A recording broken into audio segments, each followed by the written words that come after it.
Hey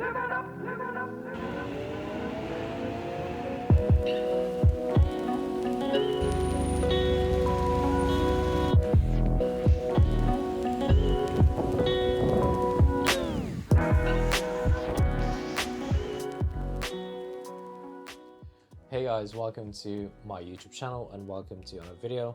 My name is Clive, I am a portrait photographer, and welcome to another portrait photography session.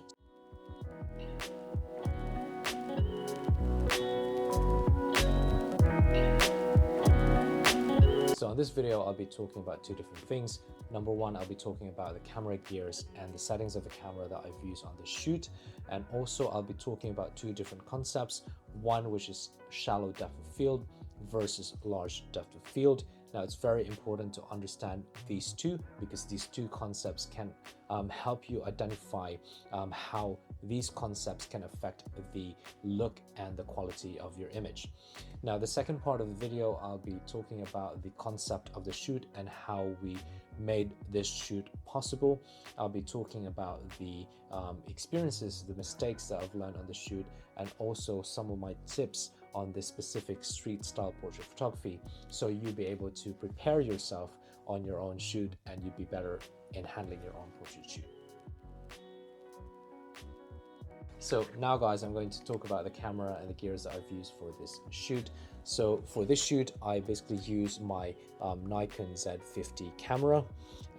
It's basically the same camera that I used on my previous video. And on this specific shoot, I've basically intentionally used two different lenses.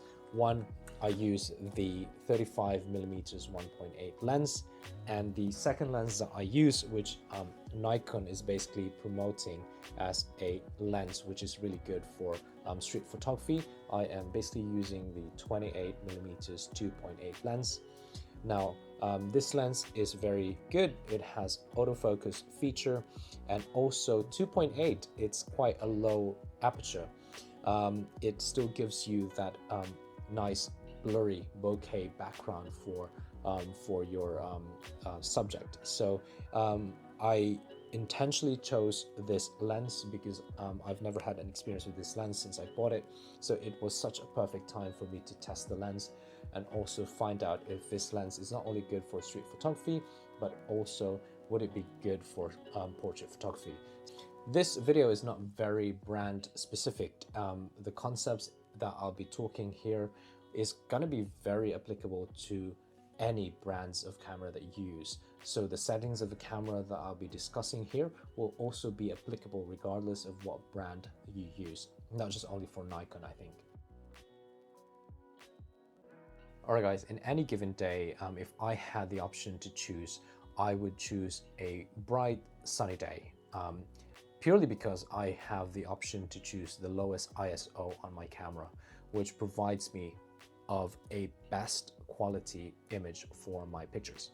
Now, as you look at the image on your screen, this was basically shot on a sunny day, and I remember it very well that the sun was not too harsh to be reflecting on the model, and we still managed to capture incredible pictures despite the sun beaming in front of the model. And a bright sunny day is really good for me. I prefer it because there's a lot of light. You have low ISO. That means you could play around with your shutter speed and also your aperture. Now, for this specific shoot, you have an ISO of 100. That's the setting that I've put my ISO on. Now, also, I have a fixed lens, which is a 28mm and 2.8. So the aperture is already fixed, which is already 2.8. So 2.8 gives you, it's a low aperture, so it gives you more light that enters into your lens. So you kind of have an expectation that the image is going to be a little bit bright. So the only thing that you could adjust now is the shutter speed. So obviously when there's too much light, you can increase your shutter speed to probably more than 1000, 1500, or even 2000 to adjust your exposure of your camera. Ideally for me not to get blurry image, I try not to shoot of less than 200 shutter speed, because a shutter speed that is so low, it will pick up the shake of your hand. It will also pick up the movement of your model. that's the tendency you get blurry images. Alright guys, so I'm going to talk about aperture now. So aperture is like kind of like described as the the pupils of your lens. So when you're in a dark place, let's say for example you're in the cinema, your pupils of your eyes tends to be so large, so you could have more lights to get into your eyes so you could see better during the dark. And when you're in a very bright environment, your pupils tend to constrict so that you don't have to have much light coming into your eyes, so you don't get flared with the light. And that is what aperture is all about. Aperture is about how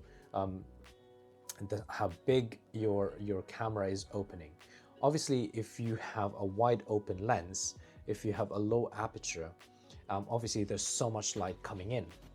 So when there's so much light coming into your lens, then there is a tendency that one of your backgrounds or the foreground, depending on what the lens is focusing, it will be blurry. Okay, so if you have a lower aperture, for example, you have aperture of 1.4, 1.8, and you have, for example, for this specific lens, you have 2.8. It's really good because it gives it puts your model in the foreground, meaning if you focus the lens to the face of the model or to the model, so the model will be very clear and the rest of the background of the model will be blurry. The lower the number, the blurry the background the image will be, and that is what we call shallow depth of field. Now if you have a high aperture, for example, you go up like 3.5, 4, 5, 6, and sometimes it goes to about 11 as far as your lens is capable of. So the higher your aperture is, the smaller the size of the lens is. And that means when it's small, your image is going to be very, very sharp, meaning the higher your aperture is, not just only the model is clear, but everything behind and in front of your model is going to be clear. Getting sharp images using a 2.8 aperture is really easy because you only have one model. And if you have one model and you just focus your lens to that model will be sharp and the rest will be blurry.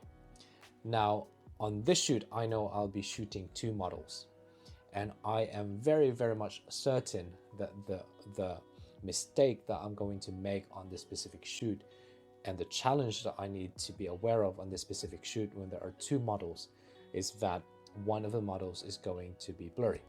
For me, shooting with one model, it's so easy to get sharp images, even if it's a very low aperture. But once you start adding another model in the picture, there is a tendency that one model will be sharp and one model will be blurry. Now let's try to explore a bit more why is that. Now, for example, if your model is basically standing in front of you and you point your lens, you've got a 2.8 lens, okay? You've got a low aperture and you focus your lens to this model. So the camera or the lens will try to pick up that the focus of your image is this model. This model will be very clear, and the second model behind this model, behind the first model, is going to be blurry, okay?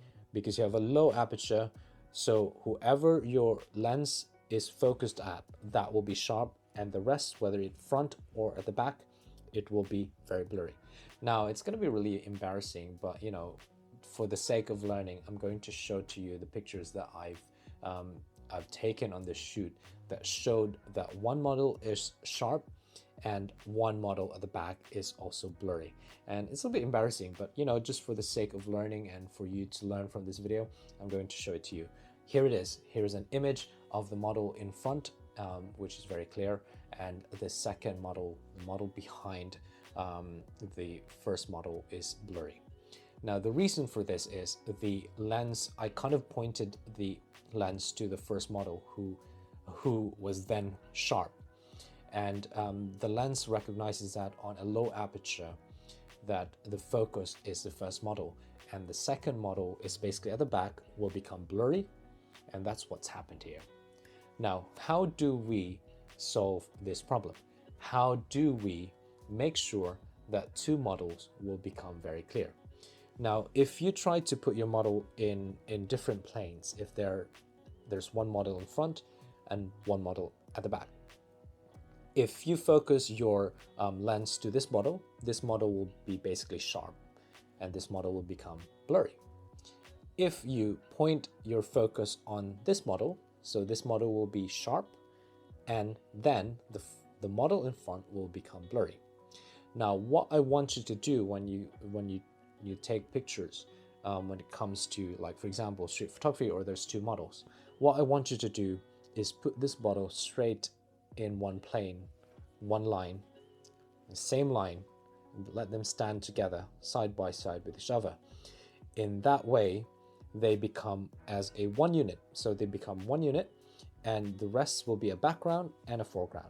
So when these models stand side by side, as you could see on this picture here, if they stand side by side, then these two models will become clear, and their background is going to be blurry, or whatever is in the front is also going to be blurry. Now, the other thing that you wanted to do, if you don't want your models to like stand together in one line, you could also, if you really want the shoot, if the intention of your shoot is basically to have one model in front and one model at the back, okay, you can do that. How? You just basically have to increase your aperture. So you increase your aperture from 2.8, increase it probably to 4.5, and take that picture and, you know, adjust it till it becomes sharp. You could increase it up to 6, 7, and 8 until these two models become clear. Now, the concept there is, now if you have a low aperture, you have shallow depth of field, meaning it's very shallow, the background is becoming blurry. And as soon as you increase your aperture 3.5, 4, 6 to 11, and that is what you call large depth of field, meaning you're increasing the depth of your image, and everything becomes clear, including the front, including the back. The good thing about shooting on a very good day is there's too much light. On a sunny day, there's too much light. You can use low ISO. You can have a high shutter speed. And even if you increase your aperture, when you increase your aperture, it becomes darker, but that's not going to be an issue on this scenario because you have so much light. You can still adjust your shutter speed, lower it down for more light, and adjust your aperture to compensate a good exposure on the image. Alright guys, I have come to the second part of this video, so now I'm going to share to you the fun bit of the shoot. Now for me, this is kind of a success shoot for me, as you could tell from the pictures that I've shown you here. I really love the images, and everything seems to work well as to the concept and the styling of the shoot. I think when you're trying to organize a street style portrait photography, it's very important that you prepare yourself and you kind of organize the aesthetic of the image. Meaning, when you're a photographer handling this shoot, you need to conceptualize what you have in mind to create incredible images. And there's a lot of little elements that can contribute to that. Number one, you need to have the model. Obviously, the model plays a key role here. Number two, you need to have a good styling. You need to understand what the shoot is all about. What is the fashion style that you want to project for the image? And collectively, the location do matter. Now, for me as a photographer, it's very important for me to understand the intent of the shoot. So I normally ask myself, what is the intention of this shoot? What is my goal? What is the ultimate goal for this shoot? Is it to promote the model? Is it an intention to promote a brand?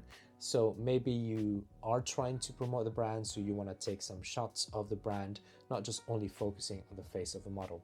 As a photographer, it's very important to understand the intent of the shoot and, you know, the vision of the shoot in the planning stage. Because once you understand what the shoot is all about, what you're trying to achieve on the shoot, then it makes it easier for you on shoot day to direct your model and also direct your clients as to how the shoot is going to be done. And it just saves you time on the shoot, and it just makes it the shoot just going to fly by. When you're trying to shoot for a street photography, my advice is, and this is kind of a default for every photographer, that we try to click, shoot another picture, take a picture, and then we move on. We go to the next location and we move forward. What I want you to do is basically take your time and try to get a variety of shots. If your model is standing in that location, then try to get a variety of shots in that location. Ask your models to look into the camera. Ask your model to look away. Ask your model to stand on this location. Change posing. Or you as a photographer, you could take a picture on this side, take a picture on that side, take a picture on top, or you could have take a picture underneath your model. In that way, you are providing yourself a variety of shots that you can choose from after you view the pictures post-production.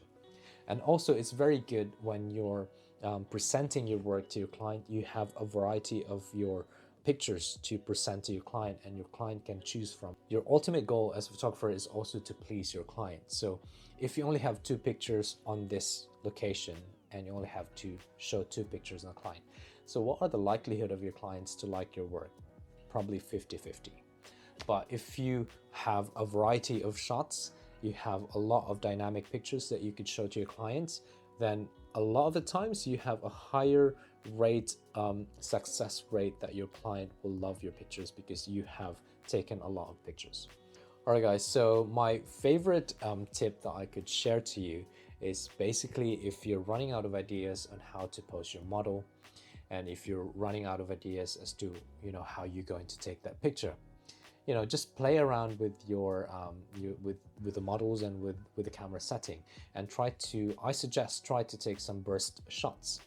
So ask your model to move and then take a lot of burst shots, continuous shots, because that makes it very candid, it makes it look very natural, and it kind of fits into the street photography vibe that your client or your model is moving while you're trying to take the picture.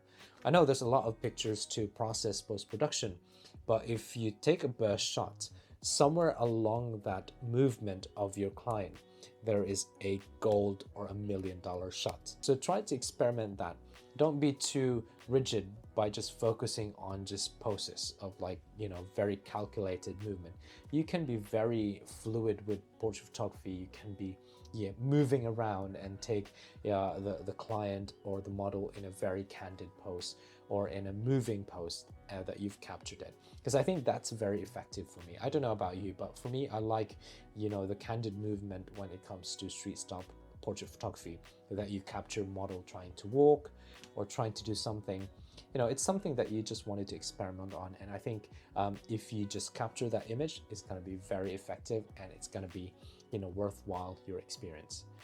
All right, guys, thank you very much for watching today's video. I hope you enjoy today's topic about the settings of the camera that you can use for your portrait photography, specifically shallow depth of field and large depth of field. And hopefully I also give you some ideas as to how you could improve on your portrait photography, specifically if you're shooting for a street style or street themed portrait shoot. Once again, my name is Clive. I am a portrait photographer, and thank you very much for watching my videos. This is me saying goodbye. I shall see you next time on my next video. Bye.